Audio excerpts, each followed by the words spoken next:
दोस्तों, मैथमेटिशियंस की एक खासियत होती है कि कुछ केसेस में वो चीज़ों को ज़्यादा कॉम्प्लेक्स बना देते हैं। अब कॉम्प्लेक्स बनाने की स्टेट्स हमारे लिए फ़ायदेमंद साबित होती है, बट समटाइम इसके कुछ डाउनसाइड भी होते हैं। अब इसका डाउनसाइड ये है कि इससे मैथमेटिक्स ज़्यादा एब्स्ट्रैक्ट हो जाती है और उसको शब्दों में समझाना हमारे लिए काफ़ी कठिन काम हो जाता है। कठिन चीज़ों को आसान बनाने के लिए आप सब कमेंट बॉक्स में अपने अपने टॉपिक सजेस्ट करते हो एंड मैं उसको सिंप्लीफाइड वे में समझाने की पूरी कोशिश करता हूँ।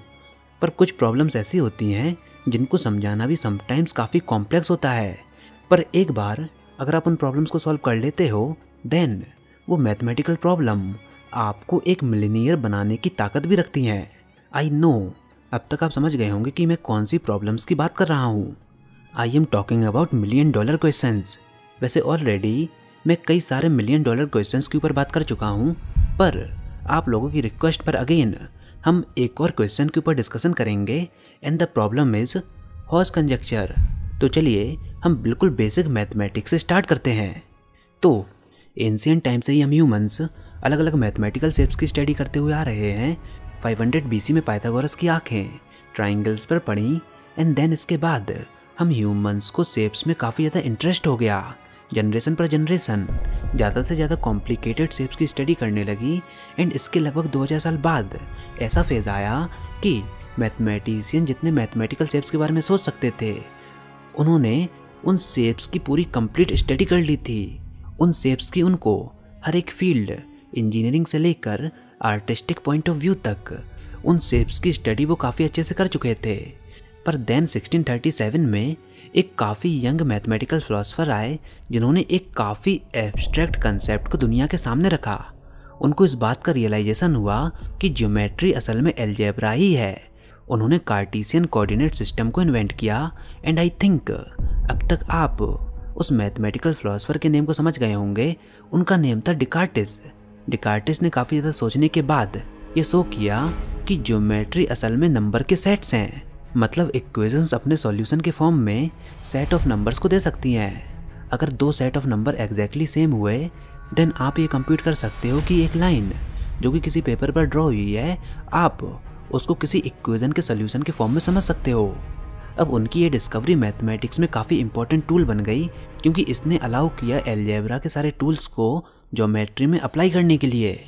अब इसी रीज़न के चलते आप अपने स्कूल मैथमेटिक्स में देखते हो कि आपके टीचर लीनियर ग्राफ को इक्वेशन में बनाने के लिए काफ़ी इंटरेस्टेड होते हैं एंड इस पर आपने काफ़ी अच्छा प्रैक्टिस किया होगा। इनफैक्ट पूरा का पूरा चैप्टर आप इसके ऊपर पढ़ते हो एंड किसी भी लाइन को आप एक इक्वेशन के सॉल्यूशन के फॉर्म में लिख सकते हो, जैसे कि स्ट्रेट लाइन। तो अगर कोई भी स्ट्रेट लाइन आपको दी गई हो देन आप उसको इक्वेशन के फॉर्म में लिख सकते हो y = mx + c। ऐसे ही अगर पेपर पर कोई सर्कल बना हुआ है देन आप उसको भी इक्वेशन के फॉर्म में लिख सकते हो x - a का होल स्क्वायर + y - v का होल स्क्वायर = r²। एंड इसी तरह अलग अलग मैथमेटिकल शेप्स की आपके पास इक्वेशंस होती हैं, जैसे parabola, hyperbola, ellipse and so on. Now अगर आपको ये देखना हो कि कोई स्ट्रेट लाइन किसी पर्टिकुलर सर्कल को कहाँ पर क्रॉस करती है देन इसके लिए आपके पास दो तरीके हैं। या तो आप शेप को ज्योमेट्रिकली सॉल्व करो या फिर आप जस्ट उनकी इक्वेशन को कम्प्लीटली कंपेयर कर दो। दोनों ही मेथड आपको सेम आंसर देंगे। वेल ऐसे क्वेश्चंस आपने अपने हाई स्कूल में काफ़ी सारे किए होंगे, पर मैथमेटिशियंस का कंटेंट केवल लाइन तक नहीं रुकने वाला। उन्होंने और भी कॉम्प्लिकेटेड इक्वेशन को ढूंढा। इनफैक्ट ऐसी ऐसी कॉम्प्लेक्स इक्वेशंस को ढूंढा जिनसे काफ़ी अमेजिंग शेप्स बने कई सारी डायमेंशंस में।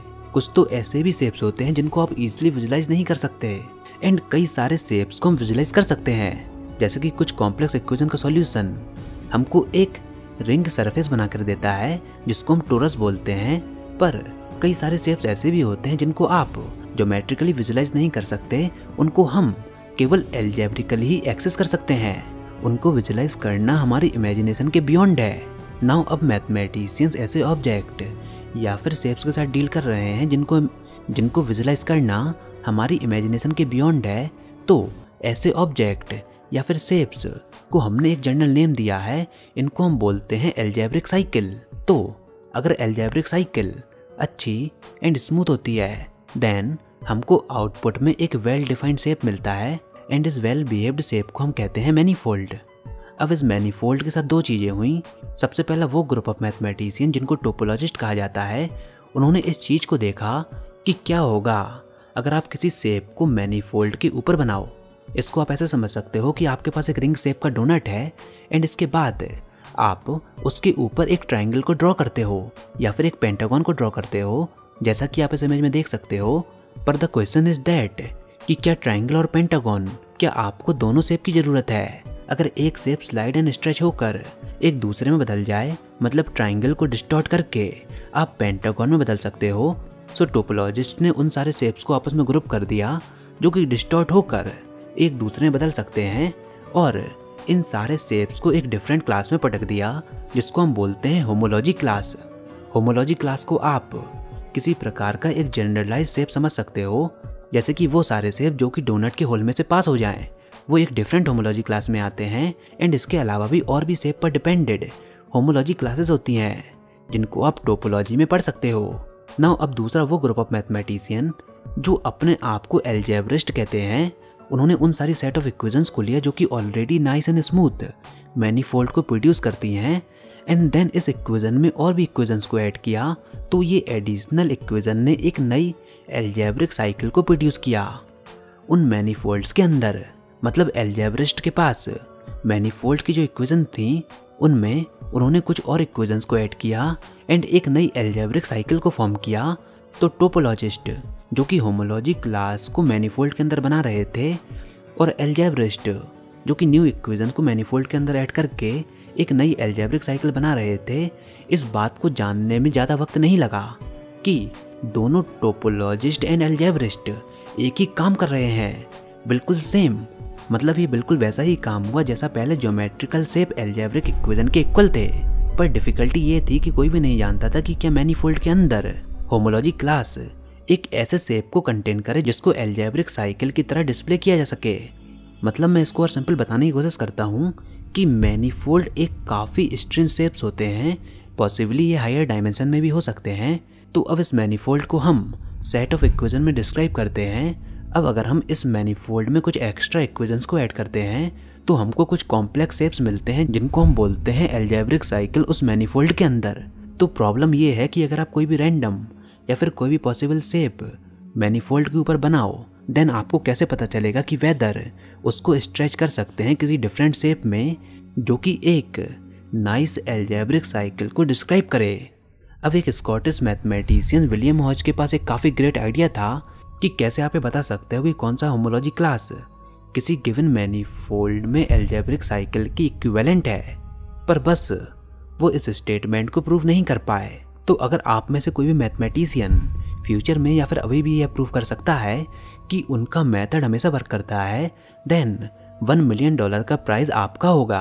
अब उनका मैटर कैसे काम करता है उसके लिए आप सबको टोपोलॉजी की काफ़ी एडवांस नॉलेज होनी चाहिए, जो कि आई थिंक आप सब अपनी हायर क्लासेस में गेन करोगे। तो फिलहाल इस पॉइंट ऑफ टाइम पर उसको समझना हमारे लिए काफ़ी डिफ़िकल्ट है, बट फिर भी मैंने आपको हॉज कंजक्चर के ऊपर एक ओवरव्यू दिया है कि ये सब कैसे डील होता है। तो हमने बिल्कुल बेसिक मैथमेटिक्स से शुरू किया, हमने शेप्स का इंट्रोडक्शन लिया, एंड देन हमने शेप्स को ज्योमेट्री से लिंक किया, एंड देन हमने ये शो किया कि ज्योमेट्री एंड अलजेब्रा इक्विवेलेंट है, एंड देन हम इसको और हायर लेवल पर ले गए। हमने टोपोलॉजी के एक फ्लेवर को भी देखा। फिलहाल अगर आप में से कोई मैथमेटिशियन हॉज कंजक्चर को प्रूव कर देता है, then Clay Institute of Mathematics की तरफ से आपको $1 मिलियन का प्राइज़ दिया जाएगा, क्योंकि ये one of the 7 millennium problem में से एक है। तो फिलहाल आज की वीडियो में इतना ही। होप आपको ये वीडियो ज़रूर पसंद आई होगी। अगर ऐसा है तो इस वीडियो को लाइक कीजिए, अपने दोस्तों के साथ शेयर कीजिए, साथ ही साथ कमेंट सेक्शन में लिख कर जरूर बताइए कि ये वीडियो आपको कैसी लगी। और अगर आपने हमारा चैनल अभी तक सब्सक्राइब नहीं किया तो इसको सब्सक्राइब कर लीजिए, ताकि आगे आने वाली कोई वीडियोस और अपडेट्स आपसे मिस ना हो पाएँ।